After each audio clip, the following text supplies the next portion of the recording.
बिस्मिल्लाहिर्रहमानिर्रहीम जी, कैसे हैं आप? तो आज हम आपको बताने जा रहे हैं कि हमारे जिस्म के मुख्तलिफ़ पार्ट हैं। जैसे ये दिल है आपके सामने, ये हमारे जिस्म के चेस्ट कैविटी में होता है और ये खून को पंप करता है। ये देखें, ये चेस्ट कैविटी में है, जो पंप कर रहा है, हर जगह पे खून पहुंचा रहा है।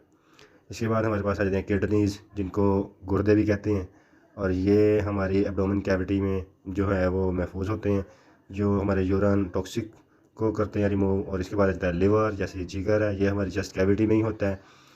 इसके बाद हमारे पास आ जाता है स्टमक, जिसको मैदा भी कहते हैं, जो हम खुराक खाते हैं इसको डाइजेस्ट करने में मदद देता है।